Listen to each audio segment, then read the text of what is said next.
kalwalatian ang haharap at titingin ka sa likod mo't magbabalik na makikita mong malinaw at ang lahat mapupukaw.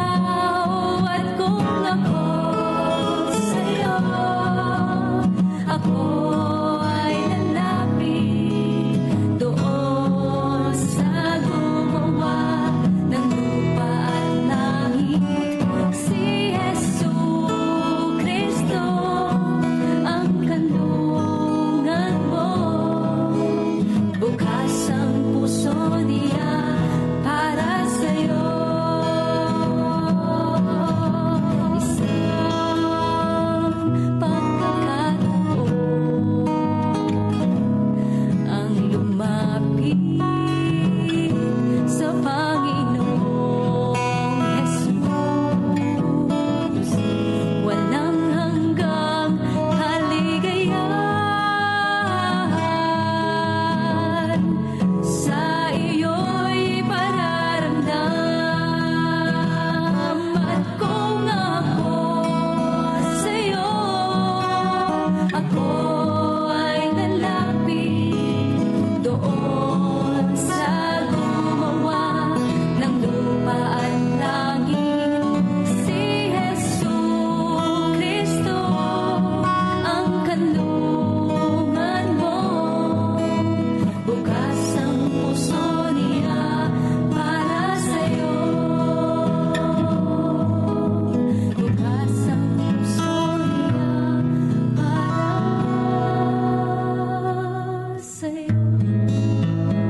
Amen mga kapatid. God bless morning po sa lahat. Ayan ha, bukas ang puso ni Jesus para sa iyo kapatid. Kaya tayo lalapit sa kanya patuloy sa bawat sandali. Hindi pwedeng isang beses lang. Dapat bawat sandali po. Ayan, good morning po sa lahat at sa mga nasa live ngayon. Salamat po muli sa pagbabalik at magandang umaga sa atin lahat. Muli tayo matututo kukunin kay Jesus at patuloy na ah, magtatapat sa kanya. No? Matututo ng mas marami pa. Ate Rebe, God bless morning po sa inyo. Oy, happy midweek din, ano? Happy midweek na pala, ang bilis ng panahon. Parang kaya nagpatlak tayo Sabat, ano? Ngayon ay happy midweek na naman mga kapatid. Teka lang, ah. Bakit? Sandali, ha? Ah, sandali lang po, ah. Standard. Ayan, nandiyan na agad yung screen ni Pastor, pero teka lang, ah. Batiin ko muna lahat na nandito. Sandali lang, Pastor. Sandali po. Kuya Arman, ayan. Salamat po sa pagbabalik. Kuya Arman, good morning po. At Sister, Ate Lorna, Ate Rebe, Sister Wilma, si Brother Jake Cruz, Sister Sweetie, Sister Mildred, and Nanay Neresa. Good morning po sa lahat. Si Pastor, ready na. Dahil on ko lang yung mic ni Pastor. Ayan, Pastor, God bless morning po sa inyo. Ready na po yung mic at video. Kasi bibigay ko na po yung pagkakataon sa inyo po.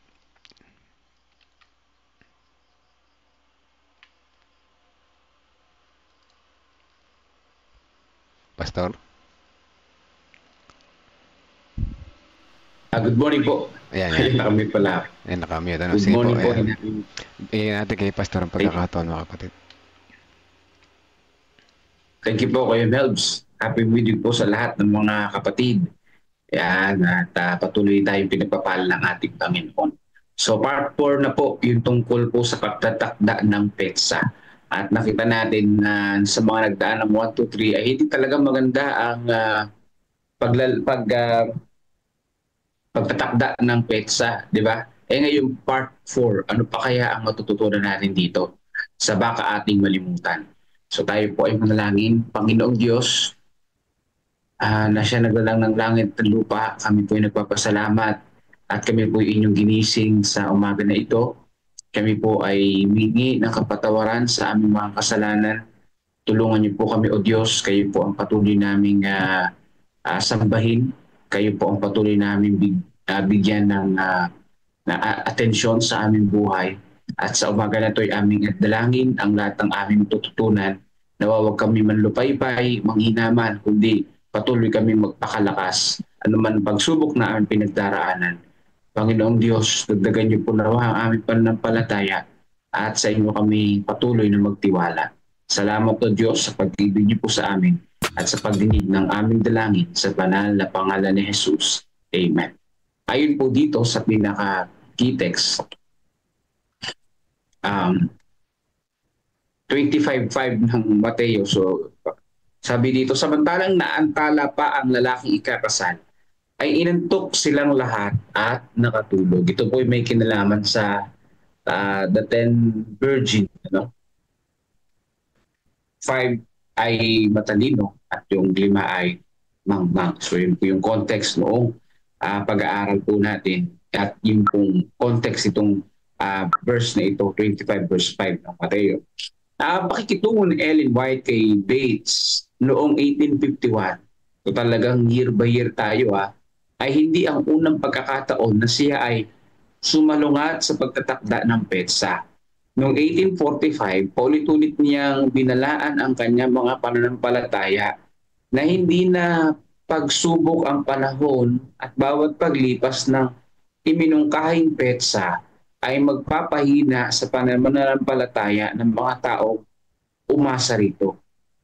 Maging ang kanyang unang pangitain ay nagpahiwatig na ang lungsod ay maaaring maging napakalayo pa. Bilang tugon sa kanyang posisyon sa pagtatakda ng petsa, inakusahan siya ng ilan na kasama ang masamang alipin na nagsabi sa kanyang puso, ang aking Panginoon ay nagpapaliban sa kanyang pagdating. Ayan. Maliwanag sa kanya na ang mensahe ng tatlong anghel ay nagbibigay ng higit na siguradong pundasyon para sa kanilang pananampalataya kaysa pagtatakda ng oras. Yeah. So ano doon po yung pinakamahalaga? yung pong pananampalataya, yung mensahe ng tatlong anghel na maghanda, yun ang mas mahalaga kaysa magbantay o magtakda ng oras. Kasi yun na lang ang babantayan mo eh. Hindi na yung mapalakas ang iyong pananampalataya eh, di ba? Bukod pa riyan, sa pag-uugnay sa pagtatakda ng oras ay palagi niyang itinuro ang mga Sabbatarian malayo sa kaguluhan tungo sa kanilang kasalukuyang tungkulin sa lupa.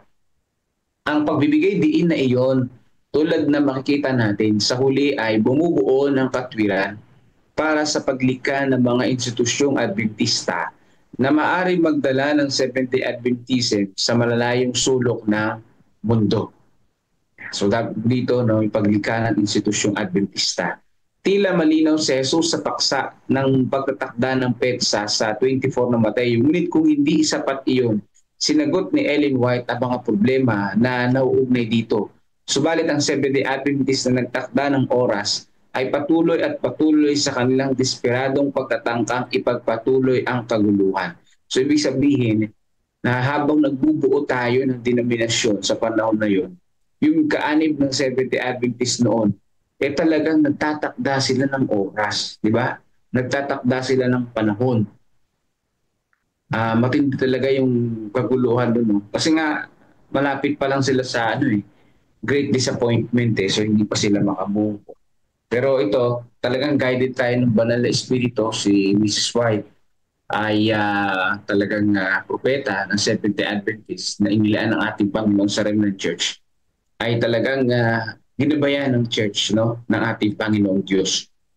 Naalala ko, sabi ni George Knight noong 1964, marami ang lubos na nakatitiyak na darating si Jesus sa taong iyon dahil itinuro ng Biblia na kung paanong ang nangyari sa mga araw ni Noe ay gayon din na ang mangyayari sa mga araw ng anak ng tao. Kasi nakita na nila yung mga palatandaan, 1964. Kahit naman din sa panahon natin ngayon, yung mga nangyari sa panahon ni Noe, nangyayari din na ngayon sa panahon natin.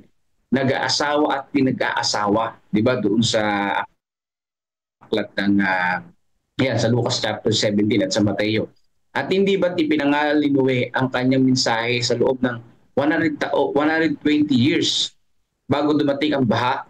Yan na nga, ang mga Adventista ay nangangaral ng kanilang mensahe sa loob ng 120 years mula noong 1844. Kaya, ayan, nagtakda na naman sila ng oras. Sinuwi kasi 120 years. So, pumasok sa isipan na 120 years na, 1964. Mula noong 1844. 120 years nga. Medyo logical, di ba? Kasi, 120 years eh.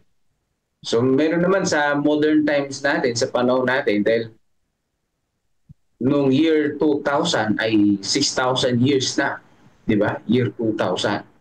6,000 years na kasi ang mundo mula Genesis hanggang kay Noe, 2,000 years. O, mula pagkatapos ng baha hanggang kay Jesus Christ ay 2,000 years. Mula kay Jesus Christ, yung mga apostol, mula kay Jesus Christ hanggang sa panahon natin ay 2,000 years, so 6,025 years na ang mundo. So kapag dumating daw yung 7,000 years, a perfect number ng ating Panginoong Diyos, darating na siya. So ganyan yung mga pagtatakda sa panahon naman natin ngayon. O sa panahon ng mga Adventista noon, 1964, 120 years nangaral sila mula noong 1844. Kaya darating na si Jesus, katulad sa panahon ni Noe. So ganun nga ba mga kapatid? So hindi naman ganun nangyari. So, ibig sabihin talagang desperado sila, no? So talaga nila dumating. Ako, ang panalangin ko lang, dumating ang Panginoon sa panahon natin. Pero hindi natin tinatakda na darating ang Panginoon. Gusto natin dumating sa panahon natin yun, yung ating dalangin, di ba? Wala namang masama doon eh. Gusto na talaga natin dumating ang Panginoon. Maganda tayo, maging malakas yung pananampalataya natin. Ang patunay ay sigurado, babalik si Jesus noong 1964. Marahil sa October 22 at pagkatapos ay dumating ang taong 2000, ang simula ng ikapitong milenyo, ang milenyong sabat ng makalangit na kapahingahan. Kasi nga, 6,000 years na yan. punta na sa 7,000 years in 2,000. Natuwa ang mga tao sa lahat ng dako tungkol sa isang iyon. Nang taong iyon, isang pinakamabentang libro ng Adventista ang pumutok sa merkado na nagtatampok ng isang orasan na nagpapahiwatig na ilang minuto na lamang hanggang maghating gabi at darating ang lalaking ikakasal. So yun ang nakakalungkot na katotohanan ay ang mga Adventist ay mataas pa rin sa eschatological na kasiyahan at mababa sa kasalukuyang tungkulin. Sila sa kasamaang palad ay nakatalikod lamang mula sa mensahe ni Jesus sa Mateo 24 at 25. Yan. So ito yung panalangin, tulungan mo kami, Panginoon, na maghangad ng solidong pagkain sa halip na espiritual na asukal. So napakamatalinhaga nito, solidong pagkain sa halip na espiritual na asukal. Kasi nga yung asukal talagang di ba matamis yun, panandalian lang. Kailangan natin na solid na pagkain. Ano yun? Yung spiritual na pamumuhay na patuloy nating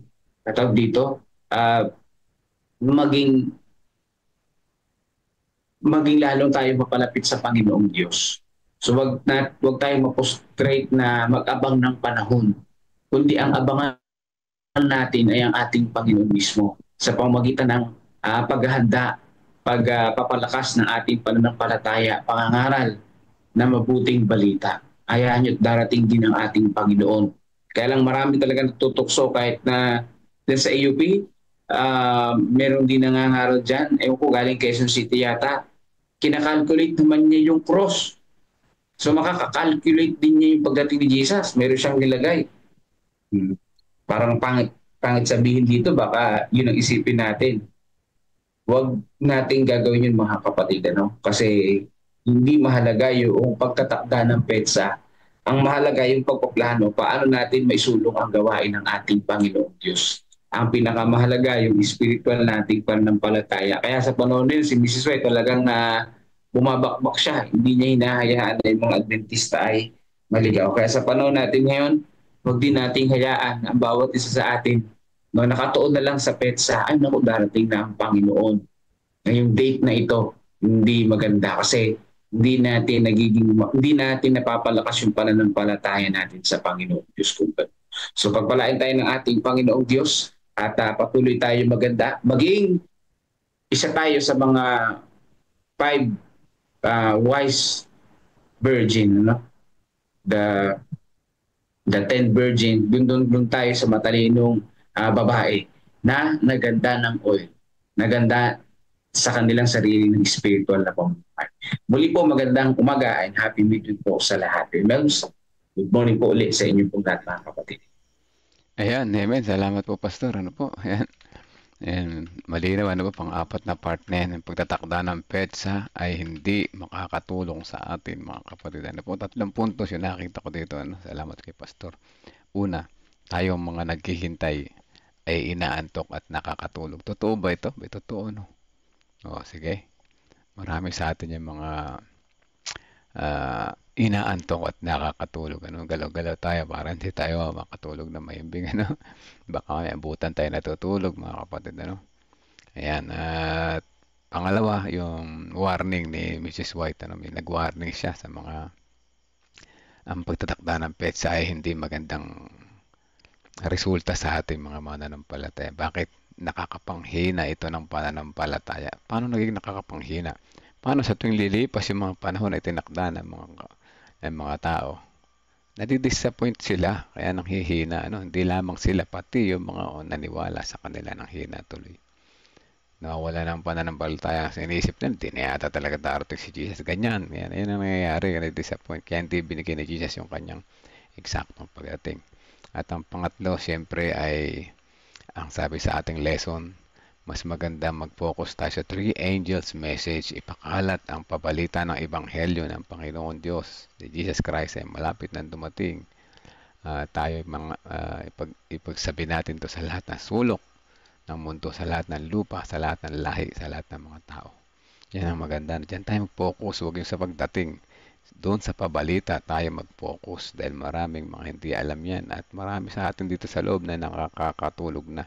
So sa pamamagitan ng pag-share niyan, magigising tayong muli mga kapatid. Praise the Lord. Magandang lesson sa umaga nito. So ngayon, bago tayo pumunta sa kabila, manalangin muna tayo. Let's pray po mga kapatid. Amang banal, makapangyarihan sa lahat. Sa pang-apat na part ng pagtungkol sa pagtatakda ng petsa, ito ay malinaw na aming naunawaan. Salamat sa kahalagahan ng Three Angels message at ito ang pinakamatibay kaysa doon sa mga pioneers na nagtatakda ng mga petsa na ito ay hindi nagdudulot ng mabuti kundi napapasama pa at nakapanghihina ng pananampalataya. Nawa kung sakali may marinig man kami ng mga ganito ay huwag na lang namin pansinin at mas pang-focus kami sa Three Angels message kung saan ipagalaganap ang pabalita na inyong pagdating at kaligtasan. Salamat sa mga lesson na ito, natututo kami at salamat sa pagbibigay sa amin ng mga kaunawaan sa mga bagay na ito. At sa aming muling pagbalik sa God First Morning, sa pakikinig na reflection at pakikinig ng bagong lesson doon. Nawa muli kaming matuto at makita namin ang kahalagaan ito sa aming buhay. Makita namin ang kalagayan ng aming buhay. At matuto kami maging tapat sa inyo pang sa inyong pagbabalik. Kami ay handa, masaya, salubungin kayo sa nalalapit ninyong pagbabalik. In Jesus' name, pray. Amen. Amen mga kapatid. Let's go mga kapatid. Ano po? Ayan, pag meron kayong chat. Pag meron kayong comments, o pumahiya, no? Babasahin natin yung mga comments niyo sa kanil sa God First Morning po.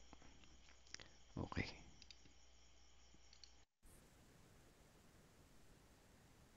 Okay, Gusto po natin sige. mapakinggan ang mga elder po natin. Dito po ba yung ating mga elder?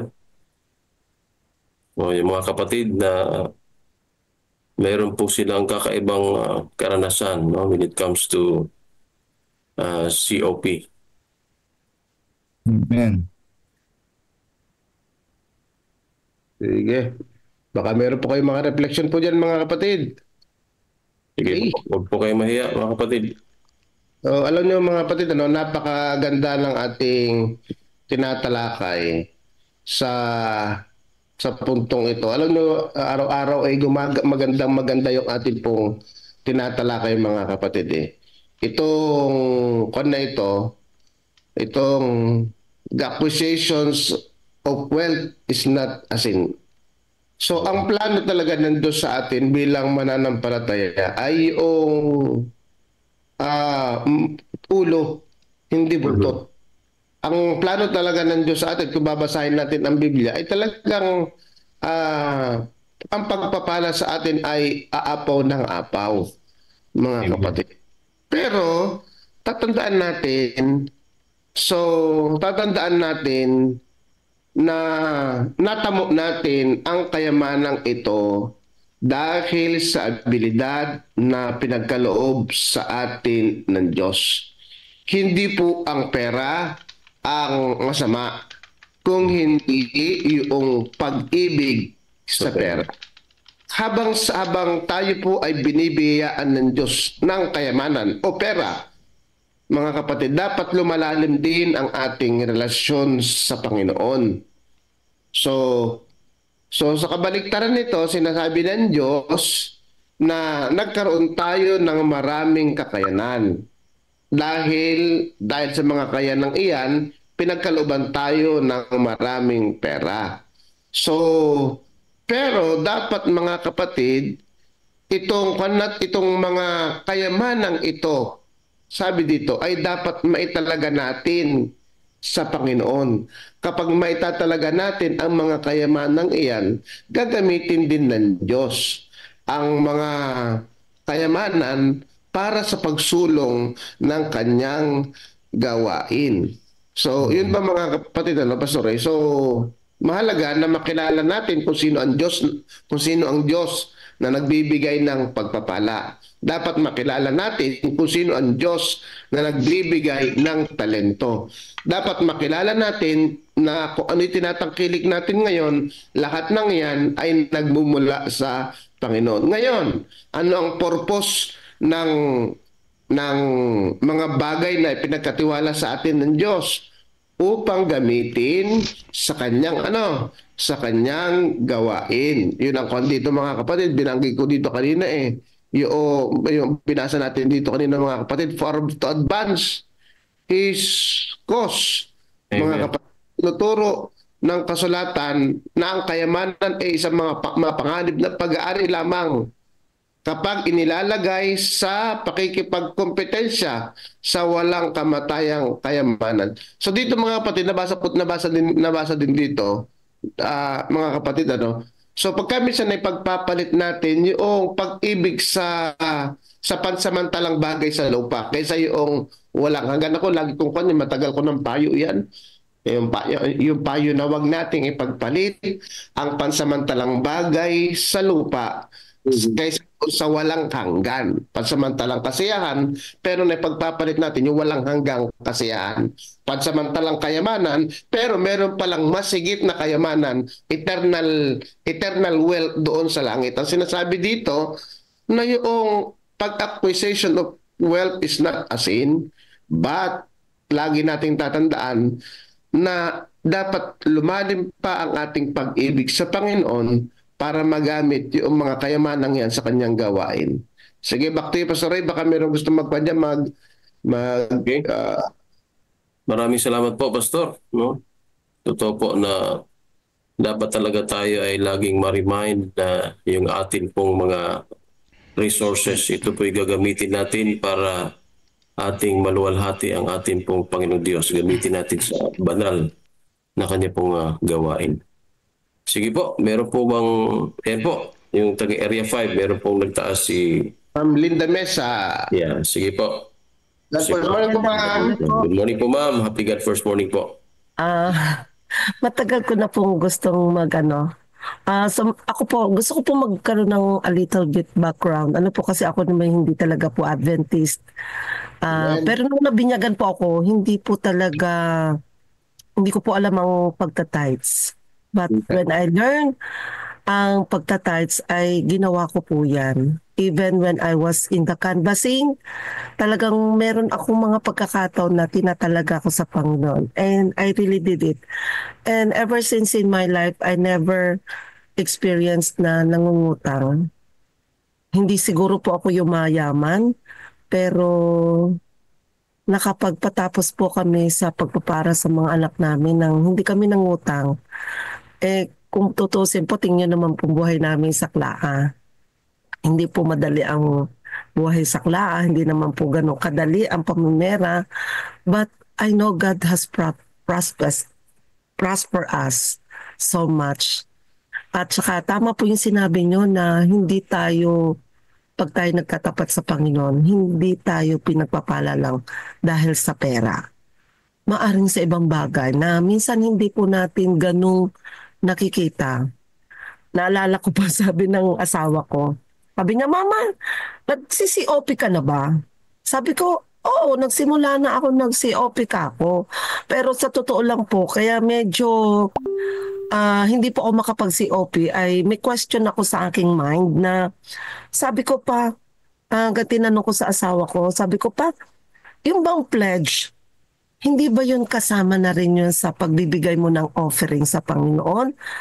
Kasi po, hindi po ako nagmamalaki, pero nakapagtalaga na po kasi kami ng offering, what I mean, the offering pledge sa school.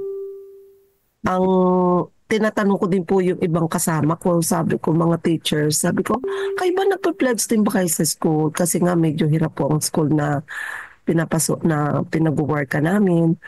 Ang aking pledge po ay nasa 5,000 plus yung tithes and offering.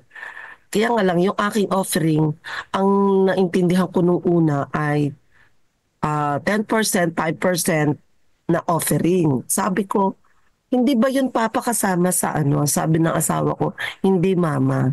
Iba ang offering, iba yung pledge mo. Ganun ba? So, when I learn it, sabi ko sa Panginoon, sabi ko, lagi ko namang inaalaala ang sinasabi ng Panginoon na subukan mo ako kung papaano kita pagpapalain. Kaya sabi ko, Lord, ibibigay ko itong 10%, 10% na offering ko. In spite na ako ay merong pledge sa Panginoon.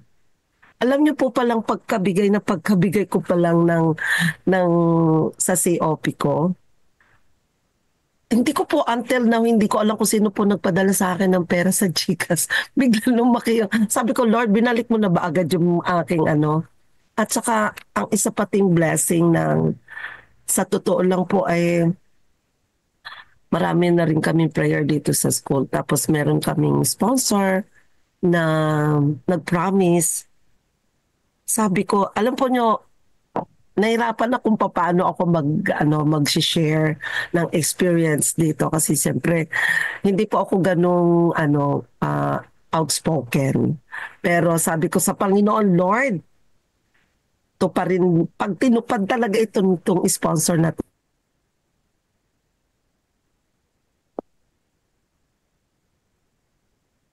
Amen.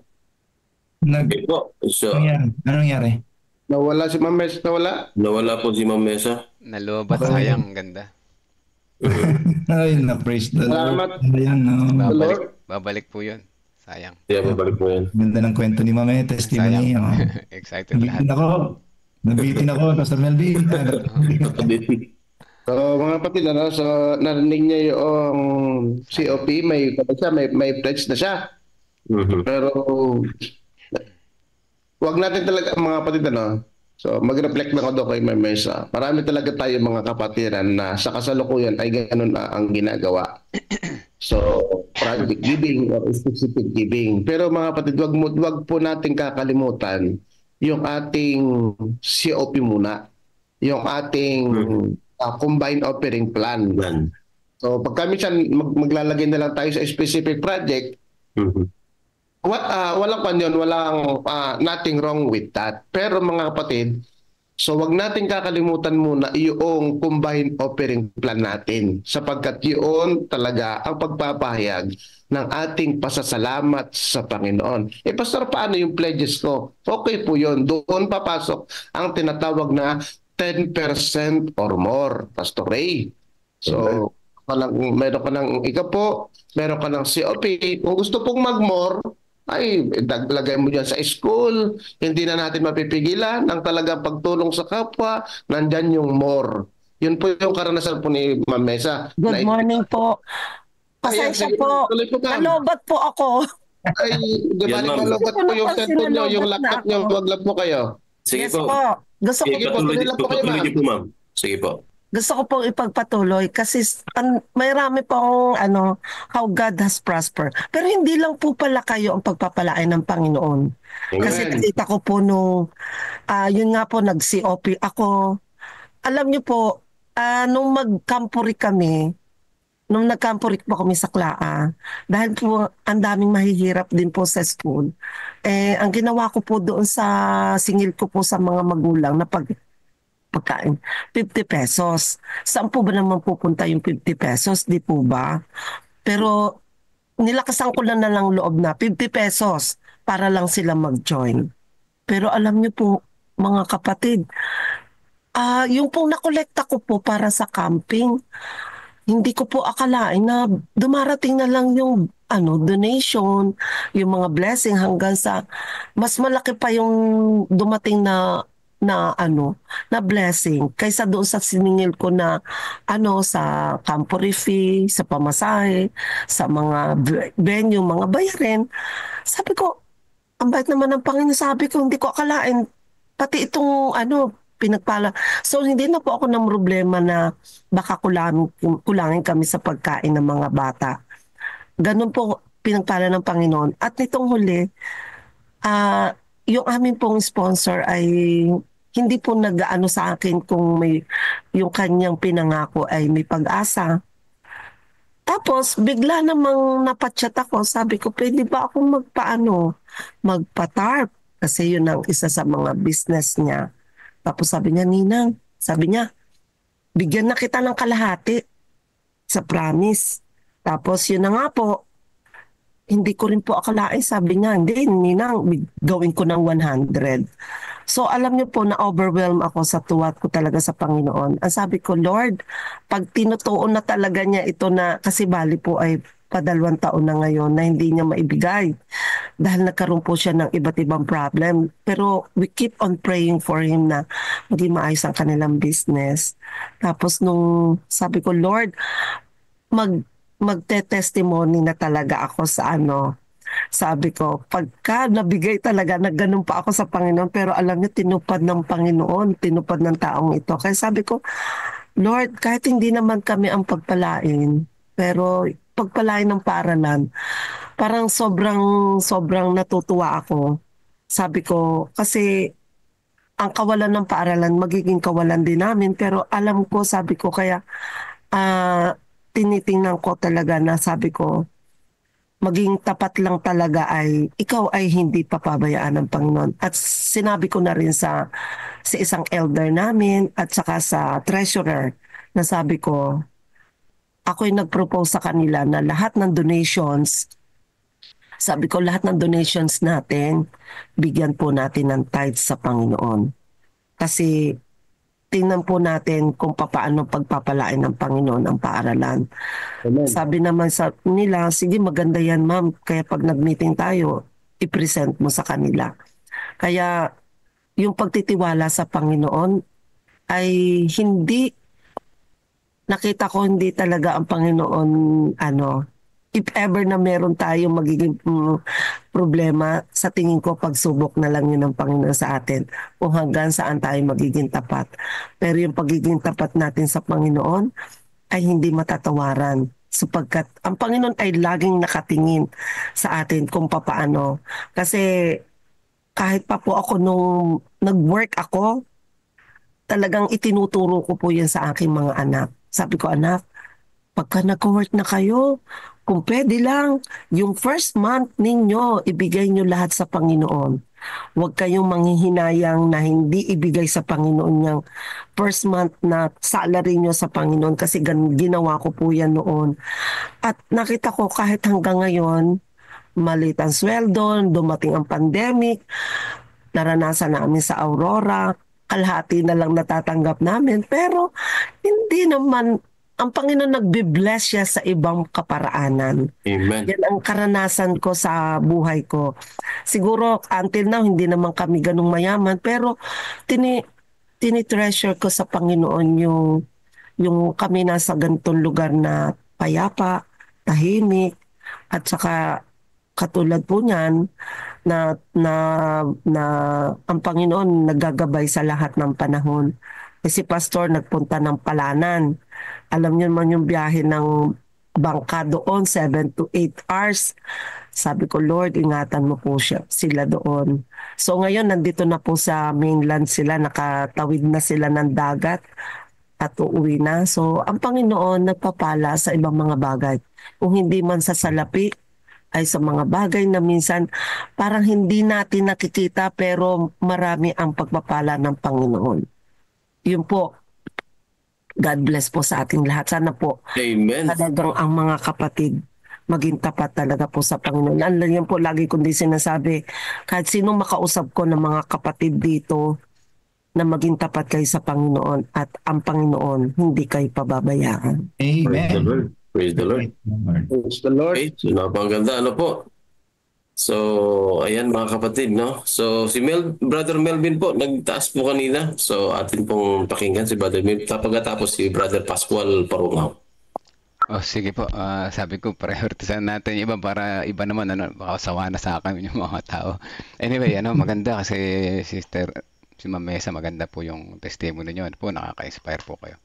So, alam nyo, nangyari din sa akin yung ganyan mga pagkakataon, So ngayon sinusubukan na rin hindi sinusubukan kundi ina-apply na rin namin lahat ng mga natatanggap na mga donation, mga help, mga support, mga biyaya, tinatights na rin namin at hindi lang tights, COP pa, Kaya mas maganda mamesa, bukod sa tights sa mga donation nyo, samahan nyo po ng COP, magiging channel of blessing po kayo, daluyan ang pagpapala, tuloy-tuloy na agos yan, Kaya napakaganda na lahat ng ating mga matatanggap na blessing, isauli natin ng ikasampung bahagi at pasalamatan natin siya pamagitan ng COP. Sinasabi naman ni Pastor Nelson kanina na na sa pledges.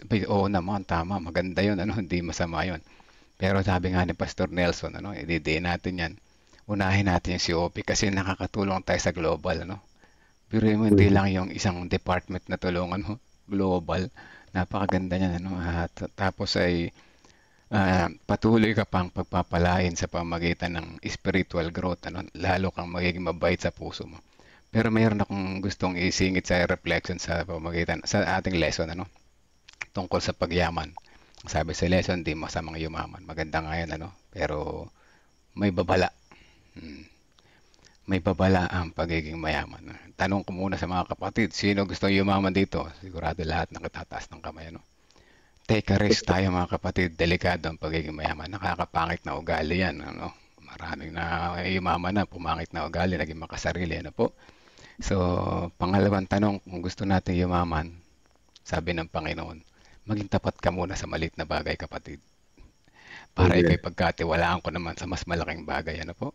Baka mamaya maging tapat ka lang. Pangatlo, oo, tapat tayo ngayon dahil maliit pa yung ating kinikita. Paano pag naging milyon na yan, ano, usapan natin ito nakaraang buwan, ano? Magiging tapat ka pa rin kaya, kapatid, 10 plus 10 or maybe 10 plus 20. So yan, ano, ang pagyaman ay delikado mga kapatid. Take with caution, ano, with caution. So unti-unti yan ang Panginoon ay hahasain ka pagkakaya mo talaga, bibigyan ka ng pagkakataon. Pero pag ikaw ay nasilaw kay Satan, mga kapatid, tingnan mo yung mawawala sa iyo, no? Napakalaki yung kaluluwa mo mawawala sa iyo. So napakaganda na kasi ako pag sinabing gusto ko ba yumaman, personally ang sagot ko, mas gusto ko maging channel of blessing, mga kapatid. Yung daluyan ng pagpapala, hindi ko kailangan mayaman. Yung tuloy-tuloy na blessing na naisishare ko rin sa iba. Channel of blessing, mga kapatid, napakaganda. Isa yan sa maganda kong natutunan dito sa devotional. Ang pagyaman ay delikado, mga kapatid. Pero pwede. Pero ang sabi ng Panginoon, magtapat ka muna sa maliit na bagay, kapatid, para ikaw ay pagkatiwalaan ko sa mas malaking bagay. God bless morning po sa atin lahat. Meron pa ibang nagtataas, Pastor, kanina nakita ko dalawa, pangatlo na yata ito. Opo, si Brother Pascual Parungaw. Sige po, bro. Go ahead po. At saka si Pastor Ramirez. Good morning po. Happy God First Morning. Happy God First Morning. Ako po ay matagal na rin, mga ilang taon na rin nag-CCOP. Yung tungkol po sa kayamanan o pagyaman, siguro po dapat tanungin muna natin yung mga kapatid natin ng mga milyonaryo. Kung ano po yung kanilang damdamin, kung ano yung kanilang kaisipan tungkol po sa kanilang mga malalaking kayamanan.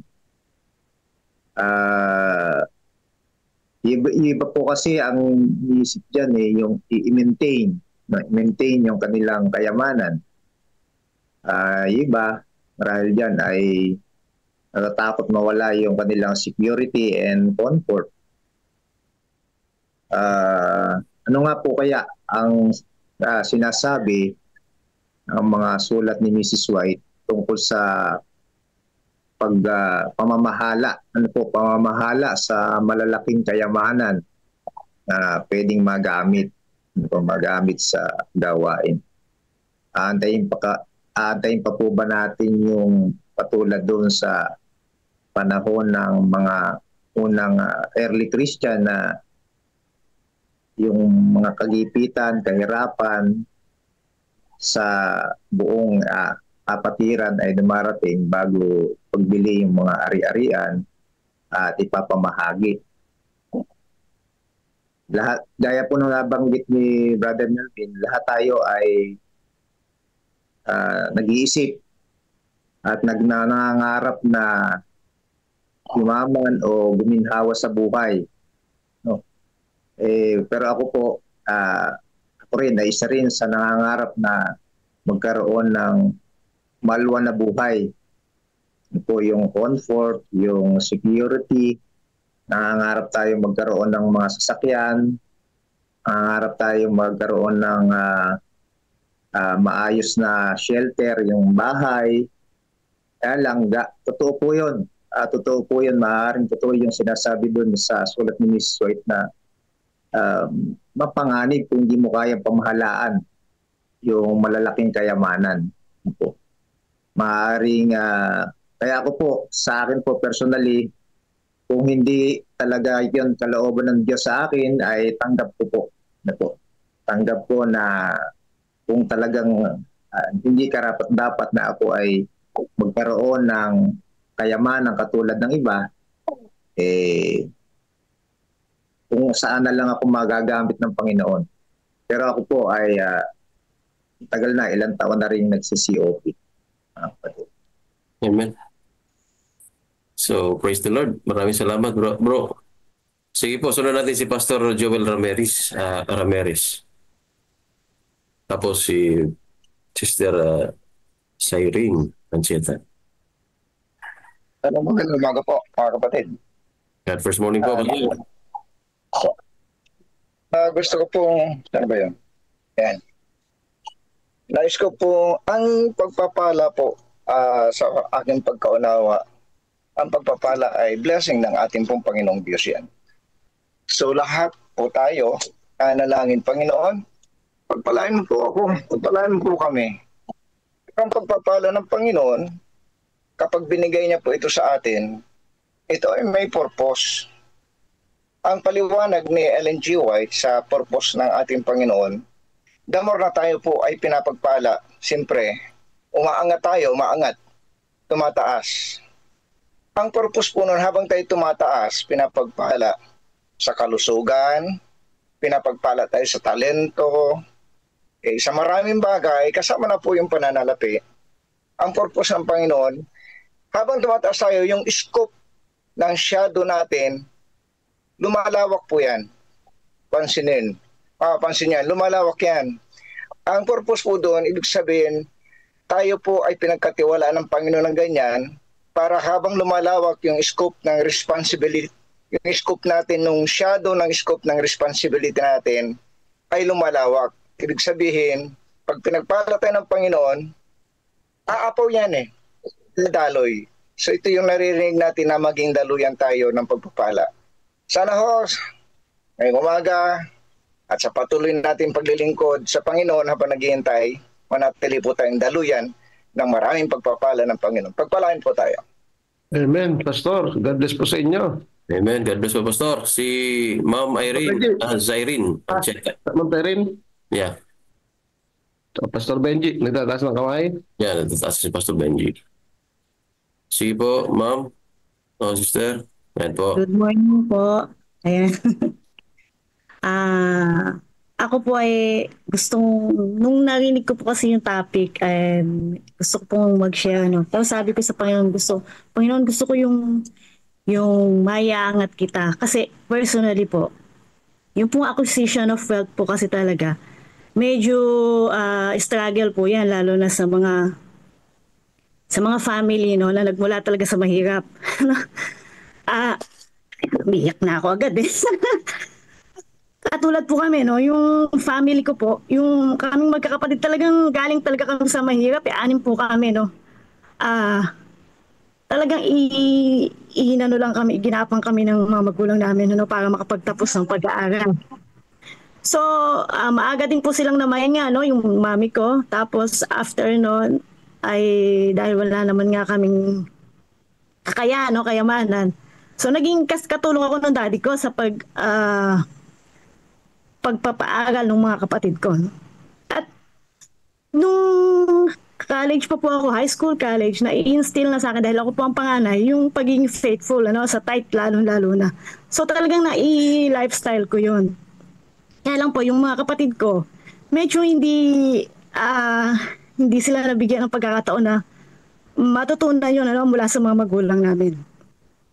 Ngayon po, ay purihin ang Panginoon, kasi yung mga kapatid ko talagang very yung malayo na kami doon sa dati namin na nakaranasan talaga naghihirap. Ako po ay yung mga kapatid ko po ay mga professional na isa pong kapatid ko pulis na kapitan. Yung dalawa pong teacher, yung isa ay naglolona. Talagang medyo talagang sila ay nakakaangat na sa buhay. yung kapatid kong babae ay kasama ko na rin na nagtatapat, no, yung si Opie, yan yung mga type yun talaga kasi kasunod ko yun, no? So medyo nagagabi. Yung iba ko po mga kapatid ay medyo talagang struggle nila pagka narinig nila yung dahil nga po ngayon lang sila nagkaroon ng pagkakataon na maranasan yung buhay na maaluan. Parang nagiging pa sila yung yung parang inaano pa nila, sabi nga healing the inner child. yung mga ginagawa pa nila ay yung mag-invest, mabahay, lupa. Sabi ko naman hindi naman yan kaya nga dati naisip ko dati, ang thinking ko dati ay nung hindi pa ako pa napapakinggan, sabi ko saan ba nanggagaling yung pagpapala nila? Hindi naman sila nagtatapat, sabi ko. Pero naisabi nga ni Pastor Jerry na kaya po ako tumantuwa dun sa topic na yun, na sabi ni Pastor Jerry, hindi nagpapala ang diablo. Ang nagpapala talaga ay ang Panginoon. Sabi kanya ni Pastor Jerry. Kaya ini-reiterate ko pa yun, paulit-ulit ko po tinanong dito kung natatandaan nyo. Sabi ko, totoo po ba, Pastor?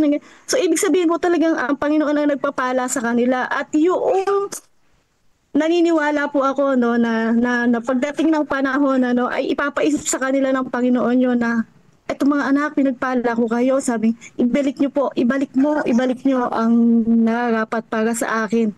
At gusto ko pong maranasan nila na yung actually lagi ko rin po sinasabi sa kanila katulad ko, sabi ko, katulad nyo ako, although professional po kayo, ako din, talagang hindi ako nakapag-excel talaga kasi nga nagtulong ako before. So ang nangyari ay, pero nakikita nyo, sabi ko, tingnan nyo ako yung ginagawa ko. Isang example yan ay noong nag-pandemic, di po ba lahat tayo ay medyo kulang naman talaga sa pananalapi. Ang akin pong mga anak ay talaga inilagay ko pa rin sa church school natin. Sila nag-iisip na ilagay na lang sa public kasi medyo mahirap nga, ganyan. Tapos hindi pa magbabayad, ganyan. Pero sabi ko, tingnan nyo ako, yung in-encourage ko sila na hindi, ilagay nyo lang sa church school yung mga anak nyo. Kaya po lahat sila, tigataglawa po kami ng anak. Naipuhin ng Panginoon na nadala sa panalangin na pinasok din nila sa church school. Doon din po nag-graduate halos lahat, mayroon pa pong mga ibang mga bata. At tuwing graduation, sinasabi ko sa kanila, tingnan nyo nga, sabi ko ganyan, magkakaiba yung pagpapala natin, magkakaiba yung tinatanggap natin na sweldo. Di hamak na laki ng mga sweldo na tinatanggap nyo, pero pagdating ng graduation, lahat tayo bayad. Fully paid tayo doon sa tuition fee ng mga anak natin. Dala-dalawa din yung mga anak natin na nasa church school.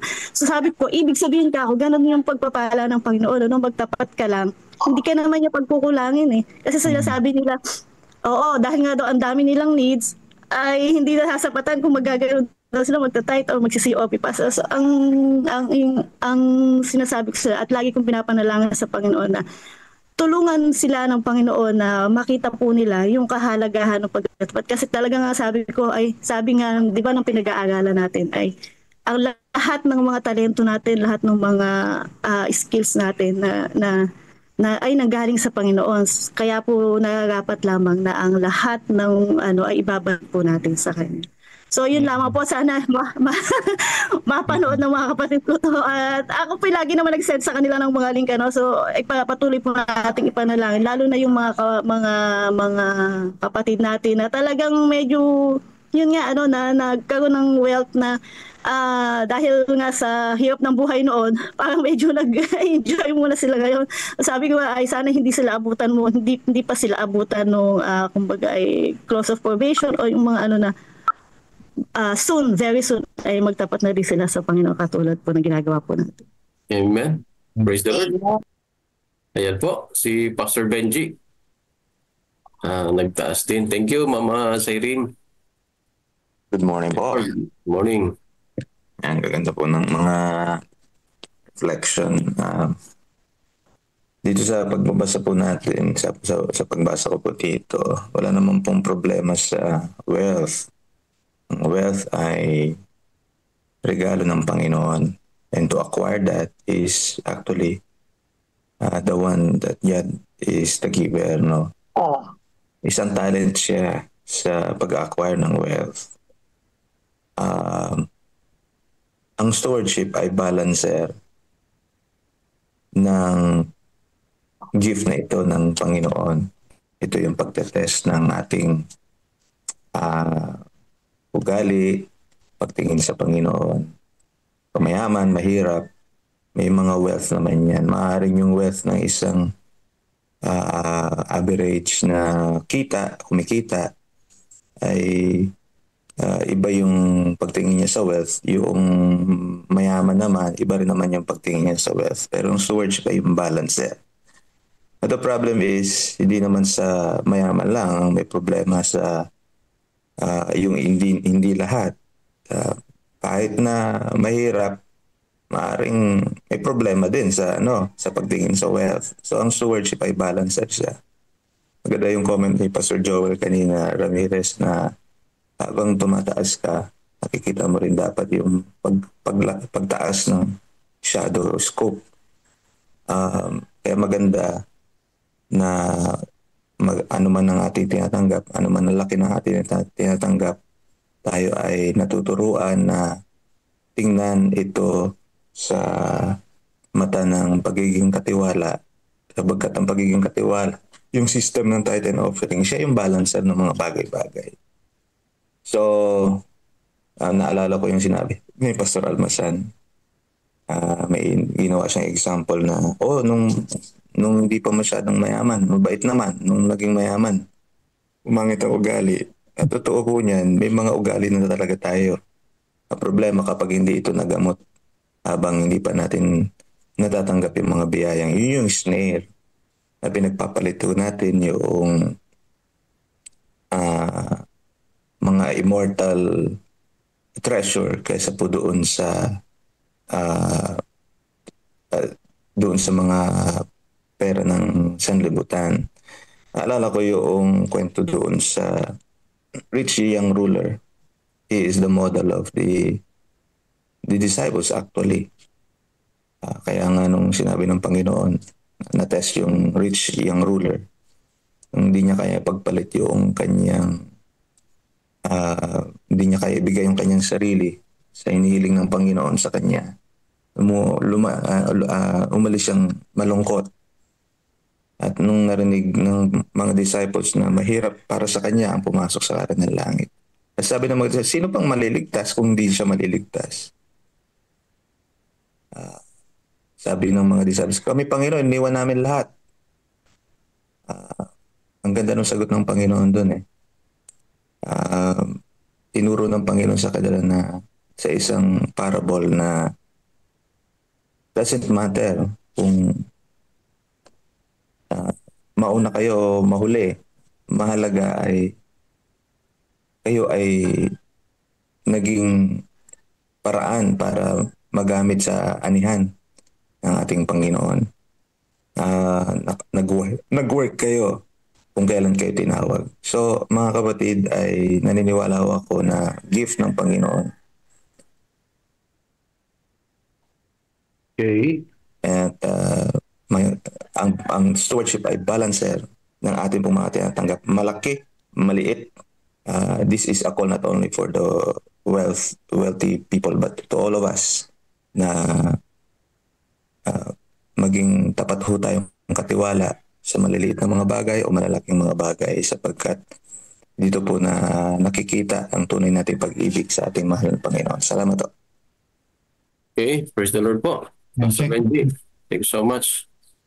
Sige po, meron pa po bang nais na mag-share ng kanila pong mga experiences, mga kapatid? Time check tayo, time check, Pastor. Okay, ang atin pong oras ay 5:10. So, dati bumabahan ng mga chat box, ngayon bumabahan ng raise hand, mga kapatid. Napakaganda. Hindi na natin nabasa yung mga comment sa Facebook. Pero anyway, mas maganda rin naman kasi yung nandito sa sa live. Pastor Ray? Sige po. So, gusto ko lang mag-comment lang kaunti yan. Yun mga kapatid, ang stewardship. It's not only about the 10%. It's not only about COP or 10% or more. kung hindi tinuturoan din tayo ng stewardship kung paano din natin gagamitin yung natitira, yung 80% na natitira. So tinuturoan din tayo ng stewardship mga kapatid kung paano natin pangasiwaan yung mga bagay na pinagkaloob sa atin ng Diyos. So naibigay mo nga ang 10% ng iyong ikapo, naibigay mo na ang iyong COP. So paano natin gagamitin naman yung natitira, Pastor Ray, yung kayamanan na yon? Ibig sabihin, Pastor Ray, ang stewardship, it's balance, yun ang tinutukoy ni Pastor Benji, mga kapatid. So hindi lamang, so makita nyo yung stewardship, mga kapatid, from the beginning, binigyan tayo ng Diyos ng talento, maka-acquire ng kayamanan, lahat ng galing sa Kanya. So yung 10%, ibalik mo sapagkat pagkilala yun. So yung COP, pagpapasalamat mo sa Panginoon yun. So paano mo gagamitin yung natirang kayamanan mo? So, ang mga kapatid, ang stewardship is not focusing on tithes and offering. It's the complete package, mga kapatid, isang pagtuturo sa napakarami niyan, mga kapatid, pati sa pamilya. So, ganyan po ang stewardship. So, malawak po yan, Pastor Ray. So, kaya tayo, mga kapatid, maging sa natira na kayamanan natin, dapat magkapagbibigay lugod, kaluwalhatian sa Panginoon sa mga bagay na pinagkatiwala sa atin ng Diyos.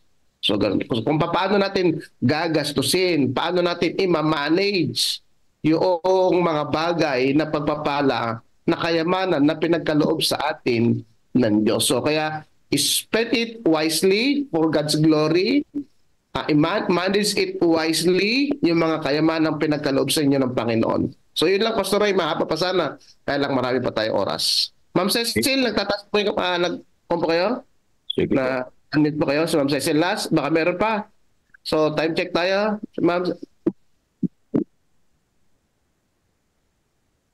Sige po, ma'am. Go ahead po.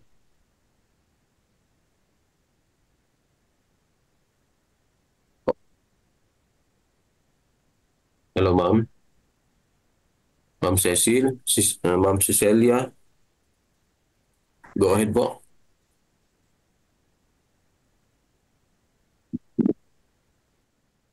Yes, ma'am. Go ahead po. Okay, kung wala po sa rate, tuloy na tayo sa ating time check na tayo. Sige po. Nag-admit ulit. 5:40 na po, mga kapatid. Babasahin pa po ba natin itong mga dito sa chat box? Sige, basahin mo lang, Pastor. Mabilis lang naman ito. Sige po. Ang sabi po rito ng ating presidente, ano mang hindi natin isinusuko sa Panginoon ay isang potential na competitor sa lugar ng Diyos sa ating buhay. God first. Ito ay magiging kasalanan para sa atin. Kaya malinaw na sinabi ni Jesus sa Matthew 6 verse 33, na seek ye first the kingdom of God and His righteousness, and all these things shall be added unto you.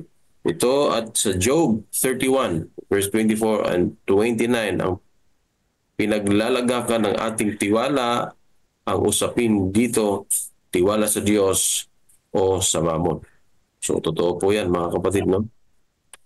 Putting God first principle would simplify our life. Putting self first could complicate.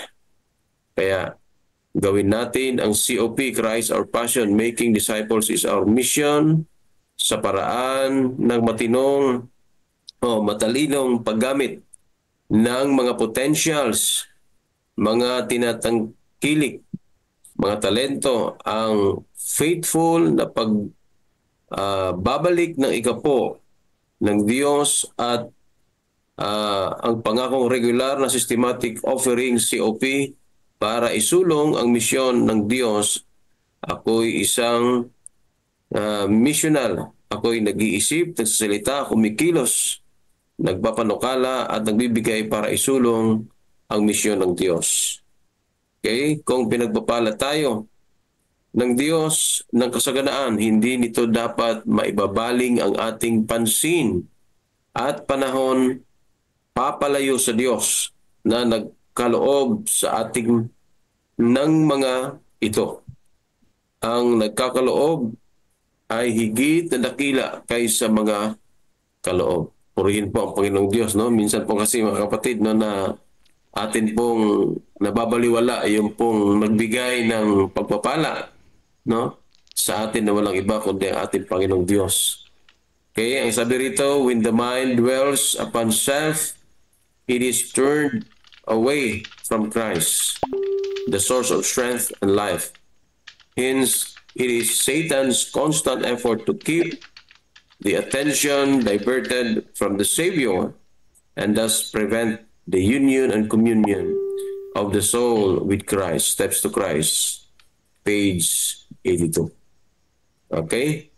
So, ano pa? Ang sabi rito po ni Pastor Raylord Reyes, faithfulness is contagious. Nakakahawa. The blessings come in different forms. God is faithful. Praise God for your story, Ma'am Linda. May God bless you even more to become a blessing God first morning. Okay, sabi naman po ni ni Ma'am Meresa Pascua, isang malaking pagpapala na galing sa Panginoon na ikaw ay mayaman dahil may higit kang kakayahan na makatulong sa pagsulong ng gawain ng Panginoon at makatulong sa ating kapwa. At tunay na masaya ang ating puso sa pagtayo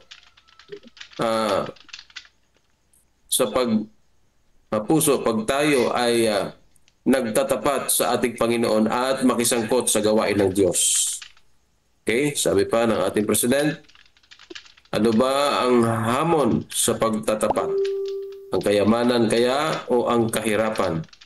Ang babaeng duka ay buong galak na naibigay ang kanyang dalawang parya. Ang rich young ruler naman ay nahirapan isuko ang kanyang tinatangkilik.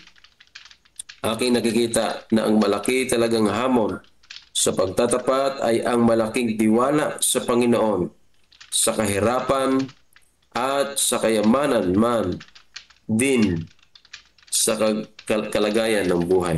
Totoo po yan mga kapatid, no? Yung ating talagang pagtitiwala, ito po ang malaking hamon natin, no? Sabi naman po ni Ma'am Linda Mesa, tumitibay sa panampalataya ng mga kapatid kapag nagpapaaral sa ating paaralan. God knows our needs. God bless po. Amen, no? Ni Brother Ricky Padilla, God first morning po. Gusto ko lang po i-share pag tayo po ay nag-pray, dapat ni-request po natin sa Diyos. Example, Lord, sana or naway pagpalain niyo po kami. Huwag po yung command or inutusan natin ang Diyos. Example, pagpalain po mo ako o kami, Panginoon. Magkakaiba po ang request between commanding God. He is our God. He knows what's best for us according to His will. Amen, no? Minsan po kasi mga kapatid, no, parang ginagawa nating ATM ang Panginoon, no? Na talagang dapat ay tayo ay pagpapalain agad, no? Inuutosan natin, dapat makikiusap tayo na maayos. Okay? Sabi na ating Pangulo, maraming salamat po sa malayang pagbabahagi ng inyong mga patotoo at karanasan sa paglalakbay sa tapat na pagiging katiwala ng Panginoon. Nakakalakas po kayo ng pagtitiwala sa Panginoon. Ang saya ng karanasan dito sa platform, mga kapatid. Experience with us. Okay? Ang sabi po ni Cecilia Baal, God first morning everyone. Pasama po sa prayer. Ang aking family, sila po ay hindi pa is the A. Salamat po. Okay po. So, isama po na yan sa ating pong panalangin. Okay? So, ayan. Okay, yan. Wala na po, ata. So, Pastor Nelson, meron ba po ba tayong mga comments sa ating pong o tayo po tutungo na sa ating pong reading sa ating Councils of Stewardship? So, Brother Melvin, Marami ba yun sa DM, Disciple Ministry? Pakibasa lang ng mabilit. Tapos Dalawa na lang tayo, to, Pastor. Pastor. Dalawa lang to. Basahin ko sandali. Sabi ni Ate Revy Ronas Padilla, yes po, hindi naman po siguro masamang yumaman. Basta po ang dati natin ginagawa na pagtulong nung mahirap pa tayo ay hindi naman magbabago. At sana mas mahigitan pa natin tapat sa nasa pagbibigay ng tithe and COP. Lalo na kung makakarinig siya sa GFM, magiging daluyan talaga siya ng pagpapala. Kasi kung wala tayong pera, kahit gusto naman nating tumulong, ay wala naman tayong magagawa. Kaya kung kung akong tatanungin nyo, mas gusto ko pong yumaman. Yan, praise the Lord, ano? Ate Rebe, salamat po sa pag-share at gusto nyo yumaman patuloy ang pag-share, ano? Ito maganda yung kay Kuya Arman Reyes. Ito sponsor ng San Leonardo Church, ano po? Ang sabi ni Brother Arman from US to na US time siya ngayon, paggabi na, no? Kapag tungkol sa pagyaman ang napag-uusapan, pambihira ang magsasabi na ayaw yumaman. Kung meron man, ay tiyak na bihira lang. Nung ako ay palaring makapagtrabaho sa Middle East, may opportunity kami yumaman o maging maalwan ng buhay. At iyan ang masusi naming pinag-uusapan ng misis ko. Pero sa amin mayroon lang kaming dalawang choices. Ang maging mayaman o maging masaya sa buhay. Kung gusto natin yumaman, huwag kang mag-share, madamo tayo. Maging madamo tayo pero masaya ka ba? Di ba? Kung gusto mo naman na masaya ka, mag-share ka ng biyayang ating tinatanggap. Pero di ka yayaman. And we choose the latter. Mas pinili nila yung maging masaya, mga kapatid. Ano? Kaya kami ay hindi yumaman sa pananalapi o ari-arian man. Pero kami ay masaya na patuloy na nakapag-share. Kaya ngayon kami mayaman sa kaibigan, karanasan at masaya ang buhay sa piling ng Panginoon. God first morning po. Salamat po kay Kuya Arman Reyes, Brother Arman. Salamat sa pag-share lang po ang nasa DM. Sige. Pastor Jerry. Yeah. Pastor, bilis lang ako. Sige po, Pastor. Kasi bago tayo pumalaot, lilipat na naman tayo sa panibagong paksa. Lagi ko pong sinasabi, mga kapatid, na ang malaking hamon talaga sa ating lahat ay ang pinaglalagakan ng ating pagtitiwala. Kahit po ang ating pong mga kapatid ay maakay natin na maging liberal, o sinabi nating liberality, freely and giving abundantly. Sumasagana na ho ang pondo sa local church at pondo sa missional na mga purpose ng offerings natin at saka tithes. Tatandaan po ninyo, palagi nating iingatan ang tiwala, mutual trust ng leader at saka sa mga member. Yan po ang malaking hamon sa mga tagapangasiwa ng mga ipinagtiwalang pananalapi ng ating mga kapatiran sa kabangyaman ng ating Panginoon. Ingatan po nating mabuti, alagaan mabuti ang paggamit ng tama ng mga pumapasok na pananalapi ng mayayaman at mahihirap nating mga kapatid sa mga sisidlan ng pagtitiwala sa ating pong iglesia. Huwag ho natin yan basta gagalawin nang walang mga proper na mga approval ng committee para mapangalagaan nating magpatuloy ang generosity ng mayaman at mga kapatid na mahihirap na kanilang dinadala sa iglesia ang kayamanang ito para isulong ang gawain ng Diyos. Tandaan po natin, let us protect the mutual trust. Maraming mayaman na nahihirapan itong gawin na ipagtiwala at ilagak ang kanilang mga kayamanan sa ating iglesia kasi hindi pa tayo marunong mag-manage ng mabuti. Kaya aakitin po natin sila. Aakitin natin sila sa ganitong mga pamamaraan ng ating ginagawa at the same time ang ating ipatupad ng maayos ang mga pagpoprotekta sa paggamit ng mga kayamanan ng Panginoon sa ating iglesia. Purihin ang Panginoon sa paggiyaman ng ating misyon para isulong ang kanyang banal na gawain. Amen. Salamat po, Pastor. Amen po. Amen po. Pray po po. Okay, dako na tayo sa ating Council on Stewardship. Okay, ang ating pong Council on Stewardship ay Pangunan po tayo ng atin pong masigasig na pastor, si Pastor Gio Pedragalli. Okay, para sa God First video, Brother Edmund, go na po. Amen.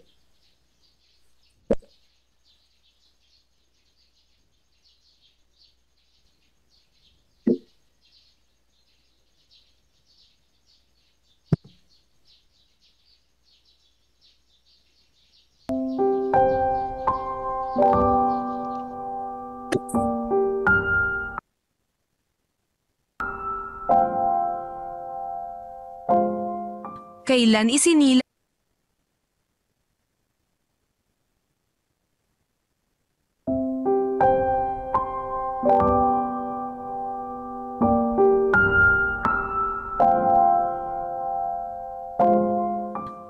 isinila ang katapatan? December 21.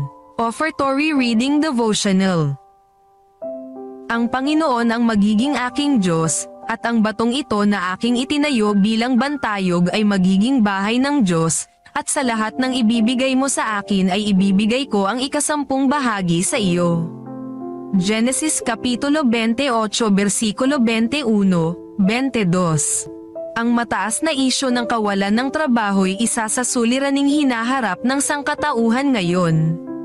Kahit na sa mga mauunlad na bansa, ang bilang ng mga taong hindi kabilang sa mga magtatrabaho ay tumaas ng malaki. Kailangang tingnan natin ng masinsinang pag-usisa ang ilang aspeto ng araw-araw na pamumuhay ng mga pamilya sa iglesyang walang regular na kita. Ang pangunahing alalahanin ay tulungan sila sa kanilang pangunahing pangangailangan tulad sa pagkain at tirahan. Maaari rin tayong tumulong sa uri ng mga pagsasanay na makatutulong sa mga lalaki at babaeng humanap ng lugar ng pagtatrabahuan.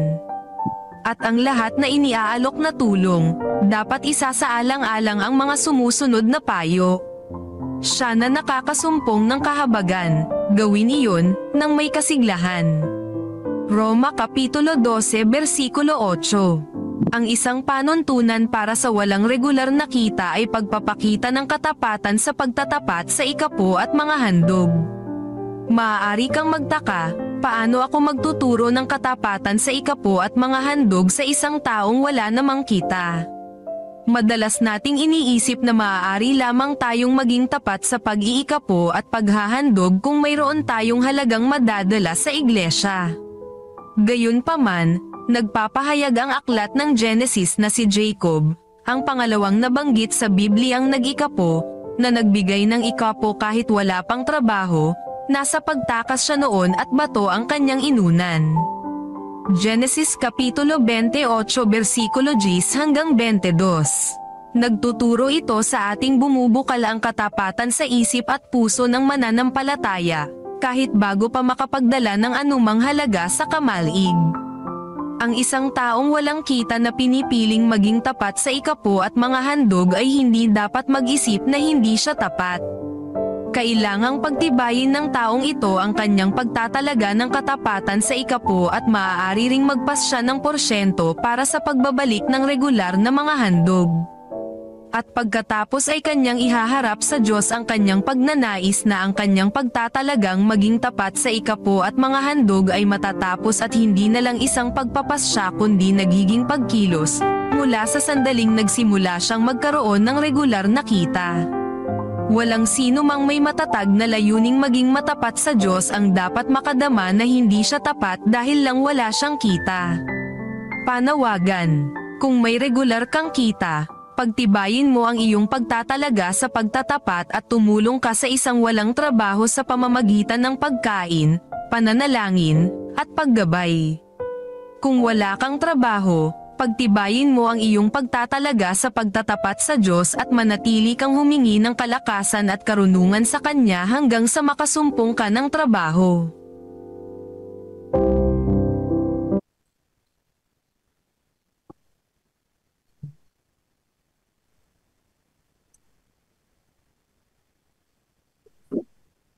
Good morning po mga kapatid. Happy God First Morning. Narinig ba ako? Good morning. Happy good morning. Amen. Praise the Lord. Purihin ang Panginoon. Ito. Tayo ay patuloy sa ating Council on Stewardship, Chapter 28.3. Ang pamagat po ng ating talakay sa bigyang pansin sa umagang ito ay Financial Talent Needed. Tayo ay manalangin. Tikilang Diyos, Amang Banal, maraming salamat sa umagang ito.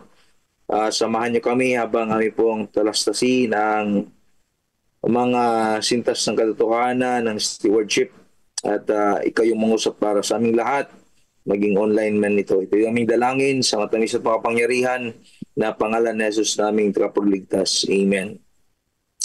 Those belonging to the higher ranks of society are to be sought out with tender affection and brotherly regard. This class has been too much neglected. It is the Lord's will that men to whom He has entrusted many talents shall hear the truth in a manner different from the way in which they have heard in the past men in business.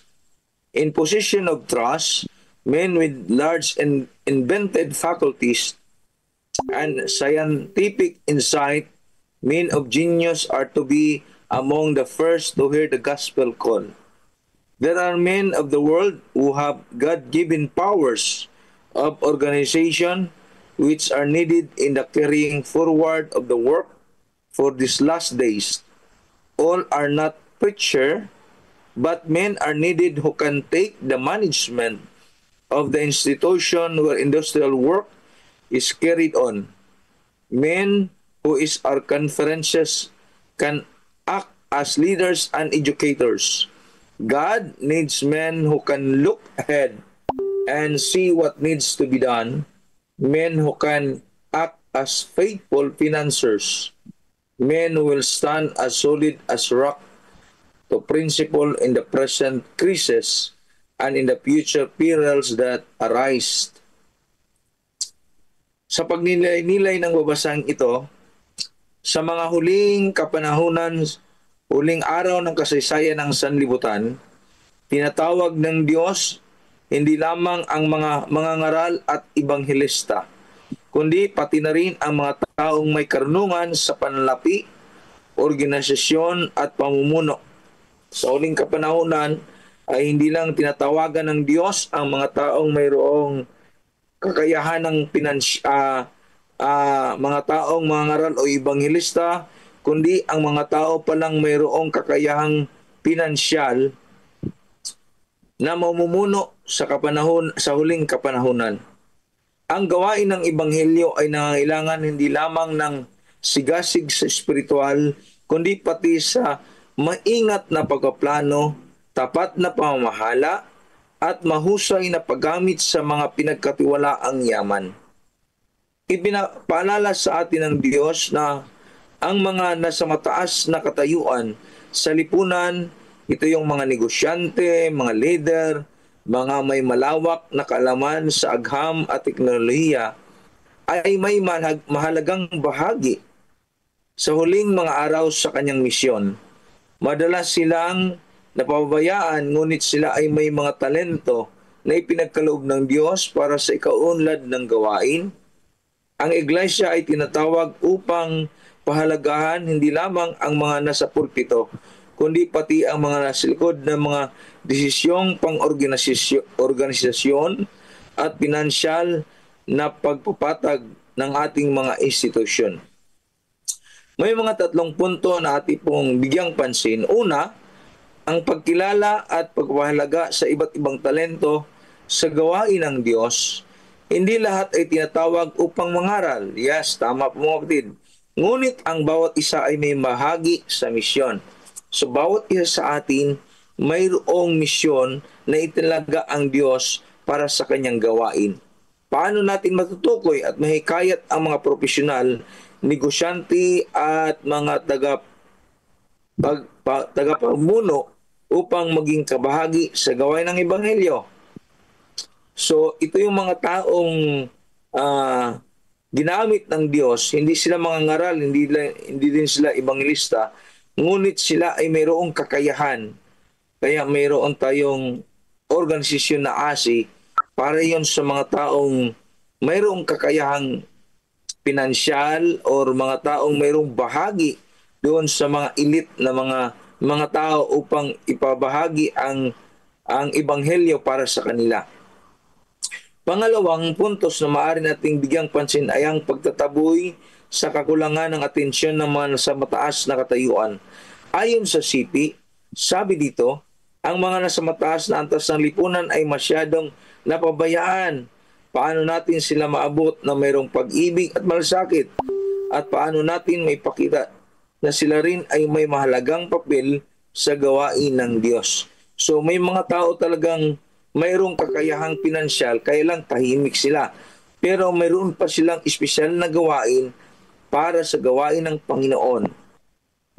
Sunod, ang pagpalago ng matapat na may pinanser na panahon ng krisis. Sa gitna ng kaguluhan, pang-ekonomiya at moral na kahinaan ng mundo, kinakailangan natin ang mga leader na may integridad at kakayahan sa pinansyal na pamamahala. Paano tayo makabuo at makasuporta sa mga leader na tatayo na parang batong matatag, prinsipyo, lalo na sa panahon ng krisis. So may mga panahon na talagang darating ang panahon ng krisis ng pinansyal. Pero may mga tao pa lang nakatago lang na kailangan palang hikayatin at himukin upang gumawa para sa gawain ng Panginoon. Kaya sa huling araw ng kasaysayan ng sanlibutan, may mga tinawag ang Diyos na hindi lang mga ebanghilista, kundi pati rin ang mga taong mayroong karunungan, organisasyon sa pamumuno ng pananlapi at mga negosyo. Kaya mga kapatid, ang panahon natin ngayon ay hinihikayat. Kaya ako ay malaking tulong ang God First Morning kasi may mga kapatiran tayo na tahimik lang sa gawain. Minsan sa evangelism, parang hindi mo siya nakikita. Pero sa likod noon, sa kanilang tulong pinansyal, ay malaki ang kanilang tulong kasi nagbibigay sila ng kanilang COP. Maliban doon ay nagbibigay din sila ng kanilang mga yung nag-sponsor o nagko-commit sila sa Panginoon. Iba pa yung COP nila at iba pa yung kanilang donation, mga kapatid. So kung titingnan natin, itong mga tao ay hindi sila ebanghilista or mga ngaral. Pero sa likod noon, kung titingnan natin, mas malaki ang kanilang bahagi sa gawain ng Panginoon. Kaya mga kapatid, sa magang ito, may mga taong talented nila yung pagmamanage sa finances para sa gawain ng Panginoon. I hope and pray na tayong lahat, maliit man or malaki ang ating panalapi, mga kapatid, ay i-manage pa rin natin ito para sa gawain ng Panginoon at paglilingkod. Dahil alam natin na ikaw at ako ay gamitin ng Panginoon sa kanyang huling kapanahunan para matapos na ang gawain sa sanlibutan ito. Pagpalain po tayo sa umagang ito, and God bless po sa ating lahat. God First Morning and Happy New Year, mga kapatid. Amen. Amen. Amen. Amen. Amen. Amen. Okay. Amen. Tutungo na sa atin pong Amen. acts of prayer. Okay. Pastor Gio, pangunahan niyo po sa... Amen, mga kapatid. Yan, Teka, balik tayo dito.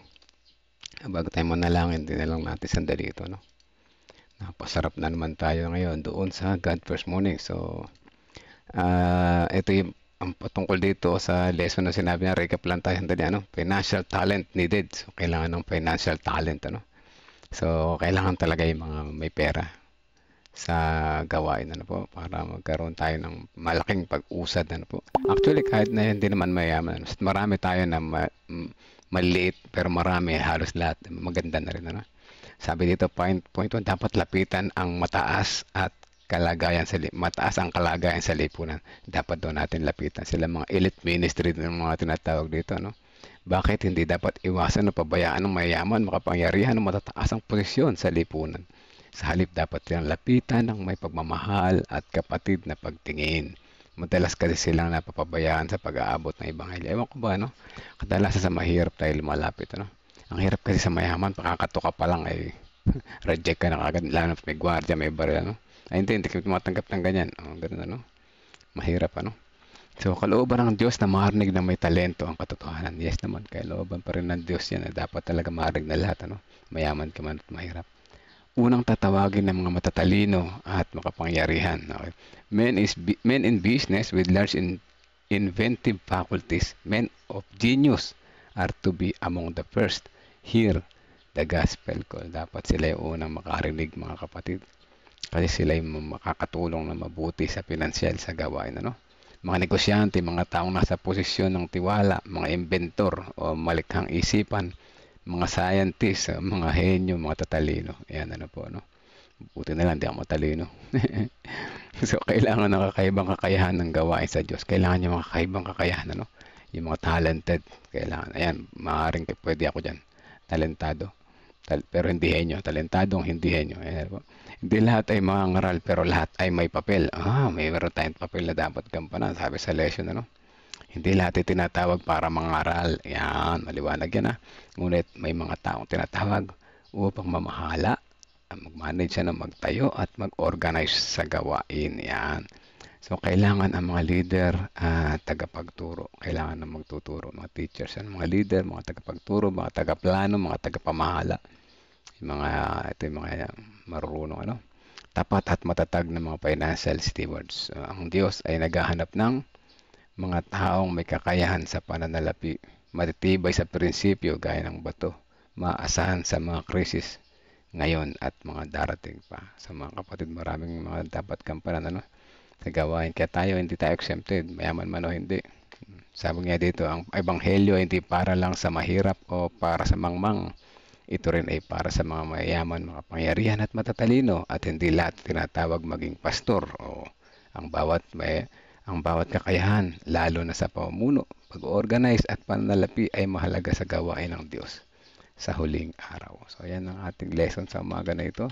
At paano natin paano natin lalapitan yung mayayaman? Ayaw tayong papasukin sa bahay pa lang. Ganun pa man, mayroon namang online ministry. Pwede yan, ano? Makakarinig yan sila. So, napakaganda ng share ni Kuya Arman. Binasa ko naman na kanina.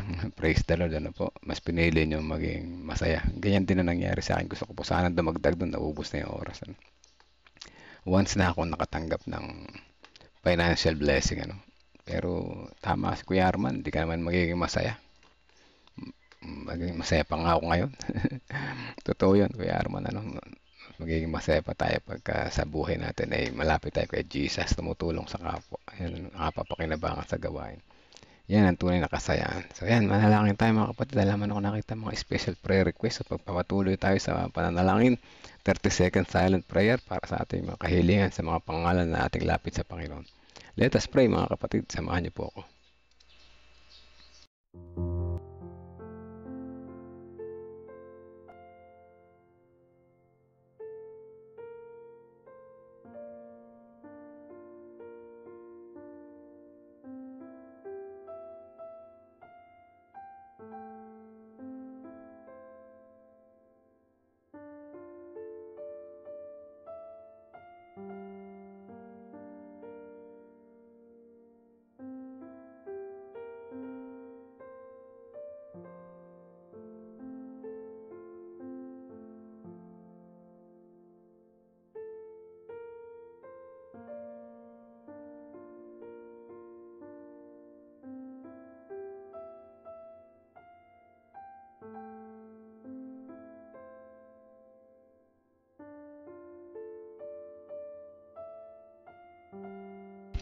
Okay, tayo manalangin mga kapatid.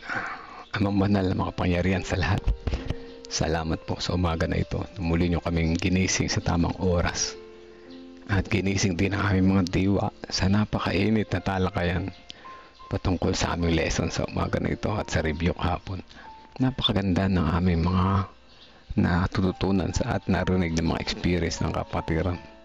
Ito ay alam namin na kayo ang nagbigay sa kanila ng mga blessing, ng mga ganitong experience, kaya para naman marinig din namin at makapag-isip-isip din kami kung paano kami magdedesisyon. Salamat po o dakilang Diyos na inalok nyo kami ng mga ganitong pribilehyo na kami rin ay makapagtapat, makapagbahagi, at magkaroon ng pagkakataon na maging masaya sa buhay. Bagaman hindi kami mayaman, ay maging masaya kami sa pag-ibig po ninyo, sa pagtulong sa kapwa, pagtulong sa gawain. At kung inyong ipagkakaloob o dakilang Diyos ang mas maraming financial blessing, tulungan niyo po kami na huwag mabago ang aming mga pag-uugali, na huwag maging mataas ang aming tingin sa aming sarili, na pagpatuloy sa pagtulong po sa kapwa, na maging mabait pa rin at maging daluyan ng pagpapala. Salamat po sa pag-asa na binibigay niya po sa amin. Salamat po sa pagmamahal. Sa pagpapatuloy ng aming panalangin, narito ang aming mga kapatiran, kami mga pre-request sa binulong kanina, mga pangalan na nais namin ilapit sa inyo. Sama-sama namin ito iadaing sa inyo o dakilang Diyos sa inyo pong tinggin at pagpalain ng bawat isa ng malusog na pananampalataya. At kintin namin dalangin ng prayer focus ng aming mission sa oras na ito. At kintin ang aming mga prayer request na nandun sa GFM, ay inyo po rin dinggin ito patuloy sa aming pananalangin sama-sama. Ay ringgin niyo po ito ay pagkaloob sa amin ay sa inyong kalooban, hindi ng aming kagustuhan. Dalangin din po namin ang sambayan ni Ate Reby. Pagpalain naman ang buong Star United Church ang mga kapatiran dito, yung gawain doon ng mga pangaral ay patuloy niya pong samahan ang mga nangunguna rito. Dalangin din po namin si Sister Rosel Hernandez, kasama na si Brother Ramon Hernandez.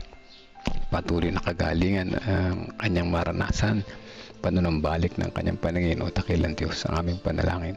Gayun din naman ang sambahayan ni Ate Lorna, Kuya Bobby, ang kanilang paghahanap buhay, ang kanilang pagiging tapat ay patuloy na maging example para sa kanilang mga anak. Gayun din ang sambahayan ni Kuya Arman, ang patuloy na binibigay niya po sa kanilang kalusugan ay patuloy namin nilapit sa inyo. Gayun din patuloy niyo silang palaging gawing daluyan ng pagpapala para patuloy ang kanilang kaligayahan sa kanilang buhay. Dalangin din po namin ang sambahayan ni Sister Wilma Fernandez, sambahayan ni Brother J. Cruz, kasama na yung kanyang mama, si Mama Irene Elvon Buena, ang kanyang kalusugan o dakilang Diyos. Gayun din si Jelby de Guzman, at siya ay may panalangin na kung yung luluobin o dakilang Diyos, bigyan niya po siya nararapat na trabaho para sa kanya. Yung siya ay hindi magdadalawang isip na ipagpaliban ang araw ng pagsamba, yung bagay sa kanyang trabaho na masaya siyang gagawa habang naglilingkod po sa inyo. O kailan Diyos sa amin kiniklaim ang trabaho na ito na ibibigay niya po sa kanya, at pagpalain siya ng mabuting kalusugan at mabuting puso sa bawat araw o bawat sandali. Dalangin din po namin sa sambahayan ni Sister Sweetie Burgos Lopez, ang sambahayan ni Sister Mildred, ang sambahayan ni Nanay Nerissa, kasama na si Brother Reynaldo Eusebio, ang kanyang buong pamilya, si Veronica, si Liwayway, si Romnick Erelia o dakilang Diyos, na bigyan niya sila ng maliwanag po na na paningin at pag-iisip na makita nila ang inyong biyaya at matutunan din nila na tanggapin kayo bilang personal na tagapagligtas. Dalangin din po namin ang sambahayan ni Sister Aurea Milihor, kasama ng kanyang pamilya, ang sambahayan ni Sister M.M. Ganoria, kasama ng kanyang mga mahal sa buhay, ang sambahayan ni Sister Des Flores, ang kanyang mga anak, asawa at kanilang hanap buhay at kanilang kalusugan, ang sambahayan ni Sister Rhea Sabat ay patuloy niyo pong pagpalain o dakilang Diyos. Ang sambahayan ni Sister Belinda Salvania, ni Ma'am Femi Sabat, kasama na si Ma'am Rachel sa kanyang past recovery and healing, ang GAES, mga teachers, parents and pupils. Ganyan yung aming last program sa taon na ito. Ang sambahayan ni Sister Elizabeth Erese, kasama na yung kanyang anak na nagpapagaling. Ang sambahayan ni Ma'am Nora, kasama na yung kanyang buong pamilya. Kalusugan ni Brother Victorino Gutierrez, at ganyan din ang kanyang anak na si Leonard. Dalangin din po namin ang sambahayan ni Sister Nympha Rivera sa pangunguna sa Tabacao. Kagalingan din kay Auntie Ching Manikis, at ganyan din ang dalangin namin para kay Jasmine Manikis para sa good health sa kanya. Dalangin din namin ang sambayan ni Sister Lisa Latoha kasama ng kanyang mga mahal sa buhay. Ang sambayan ni Sister Josephine Mercado kasama ng buong Peñaranda Church. Kuya Melchor Canlas, gayon din si Sister Marlene Kakayan Garcia, Sister Melissa Gamboa, ang sambayan ni Ate Mitch San Jose, Sister Janet, Brother Jojo Gatmaitan, ang sambayan ni Sister Marites Curamig, ang sambayan ni Sister Rose Chris Encarnato, ang sambayan ni Sister Evelyn Sabat o Dakilang Diyos. Gayon din aming sinasama sa panalangin ang mga sambahayan ng bawat isa na nakikinig ngayon na hindi namin nabanggit. Inyo pong dinggin ang aming mga panalangin ayon sa inyong kalooban at hindi lang sa aming kagustuhan. Patawad po kung saan kami nasumpungan nagkulang at nagkasala. In Jesus' name we pray. Amen. Amen.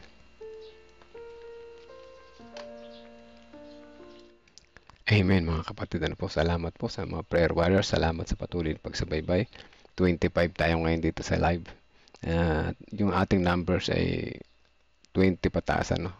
Nasa hanggang 30. Pero okay lang, at least maintain natin, ano? Masaya tayo na natututo araw-araw lumalago. At sige lang, patuloy lang natin i-share one time, one day. Yung mga sinishare natin ay makikinig na rin at alam kong nais ng Panginoon na sila rin ay makasama natin dito, no? Patuloy na lalago at magbabago. So ayan, ano, first morning po sa lahat. Hanggang oras ay 5:52, oras na gayak-gayak para maglakad-lakad. So ayan, hanggang bukas pa muli mga kapatid. Salamat sa pakikinig. Remember, put God first and you will never be last. Magandang umaga po sa atin lahat. Salamat din po, Nanay Nerissa.